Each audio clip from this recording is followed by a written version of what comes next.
Olá, meus amores, tudo bem? Aqui é a professora Elisângela, docente do CPMG Xavier de Almeida, minha disciplina em Educação Física. Só para deixar um recadinho, tô morrendo de saudade de vocês. Então, hoje a gente vai estar falando sobre a história do handball.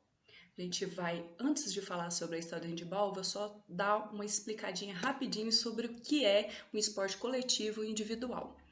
Por quê? Porque o handball, ele entra dentro de qual esporte mesmo? O coletivo ou individual? É do esporte coletivo, porque o esporte coletivo é compete uma equipe contra outra equipe, o equipe A contra a equipe B. No esporte individual compete um indivíduo contra outro indivíduo, que por exemplo tem no boxe, na natação e no tênis de mesa, certinho? Então agora a gente já iniciando a nossa aula sobre a história de handball, primeiramente a gente vai falar sobre o criador do handball. O criador foi o professor alemão Karl Schirmitz, em 1919.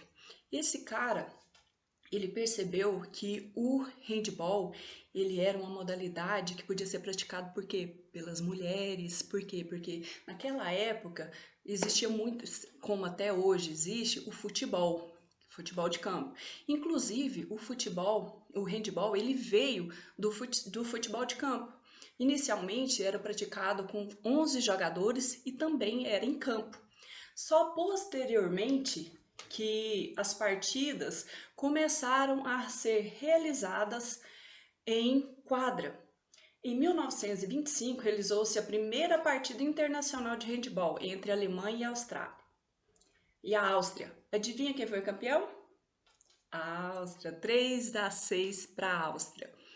Posteriormente, em 1966, as partidas passaram a ser realizadas em salões e depois que começaram a ser realizadas em quadra.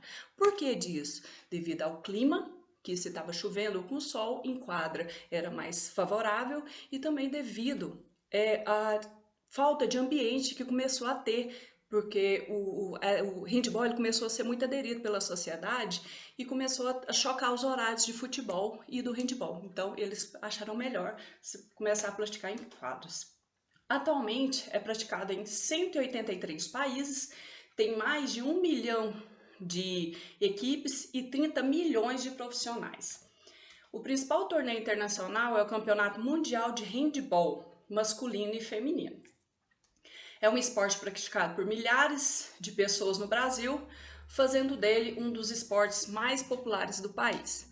Então, ou seja, inclusive por nós, né? O handball, ele começou a ter tanto sucesso que até nós, atualmente, em pleno 2020, estamos aí fazendo nosso projeto de handball, não é isso? Então, espero que foi uma explicação bem rapidinha, mas é só para vocês relembrarem um pouco da história do handball. A nossa segunda videoaula, a gente vai estar falando um pouco da quadra de handball, as suas marcações e qual a finalidade de cada marcação, ok? Beijo, meus amores, saudades demais. Um grande abraço da professora.